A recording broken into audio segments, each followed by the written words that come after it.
Underrated IPL players part 2. மும்பையை சேர்ந்த இந்த ஒரு டாப் ஆர்டர் பேட்ஸ்மேன் தன்னோட விடாமுயற்சியால யாருமே யோசிக்க முடியாத பல விஷயங்களை சாதிச்சிருக்காரு. தன்னோட கடின உழைப்பால மட்டுமே 2002ஆம் ஆண்டு நடந்த அண்டர் 19 உலக கோப்பைக்கு செலக்டும் ஆகுறாரு. ஆனா அப்படி அவர் வாழ்க்கையில நம்ம பெருசா ஒன்று சாதிக்க போறோம்டான்னு சொல்லிட்டு நினைச்சிட்டு இருக்க அந்த ஒரு தருணத்துல அவரோட கண்ணில் ஏற்பட்ட ஒரு காயத்தினால தன்னோட கண் பார்வையை இழக்கிறாரு.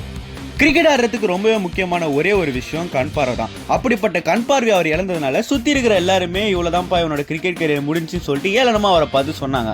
ஆனால் ஒருத்தர் மட்டும் அவர் மேலே பயங்கர நம்பிக்கையோடு இருந்தாங்க. அது வேற யாருமே இல்லை, அவர் மட்டும்தான். அந்த வீரர் யாருன்னு பார்க்கறதுக்கு முன்னாடி நான் இப்போ தான் இந்த சேனலை புதுசாக ஸ்டார்ட் பண்ணியிருக்கேன். என்னோட கண்டென்ட் எல்லாமே உங்களுக்கு பிடிச்சிருந்துச்சுன்னா சப்ஸ்கிரைப் பண்ணி சப்போர்ட் பண்ணுங்கள். உங்களோட சப்போர்ட் எனக்கு ரொம்ப யூஸ்ஃபுல்லாகவும் மோட்டிவேஷனாகவும் இருக்கும். அந்த வீரர் வேற யாருமே இல்லை, 2011ஆம் ஆண்டு நடந்த ஐபிஎல் தொடரில் மொத்த நாட்டையுமே திரும்பி பார்க்க வச்ச நீங்கள் இப்போ ஸ்க்ரீனில் பார்த்துட்டு இருக்க பால் வால்தட்டி தான். 2009ஆம் ஆண்டு ஐபிஎல்ல ராஜஸ்தான் ராயல்ஸ்க்காக டெபியூ பண்ணி ஒரு சில மேட்சஸ் ஆடுறாரு. ஆனால் அது எதுவுமே அவருக்கு தேவையான அந்த ஒரு பிரேக் த்ரூவை வாங்கி கொடுக்கல. ஆனால் ஒட்டுமொத்த நாடுமே அவர் திரும்பி பார்க்குற மாதிரி ஒரு சூழ்நிலை அவருக்கு அமைதி. 2011ஆம் ஆண்டு கிங்ஸ் 11 பஞ்சாப்காக தேர்வான பால் வால்தட்டி அப்போ ஐபிஎல்லே ஆடிட்டு இருந்த தோனி தலைமையிலான சென்னை சூப்பர் கிங்ஸ்க்கு எதிராக 63 பந்துகளுக்கு 120 ரன்களை அடிச்சு ஒரு பெரிய டார்கெட்டை சேஸ் பண்ணி அவரோட டீமுக்கு வெற்றியை தேடித்தராரு. அதுக்கு அடுத்த மேட்ச்லேயே என்னால் போலிங்கை போட முடியும்னு சொல்லிட்டு 4 விக்கெட்டுகளை எடுத்து ஐபிஎல் மாதிரியான ஒரு பெரிய பிளாட்ஃபார்ம்ல தன்னோட பேரை பதிக்கிறாரு.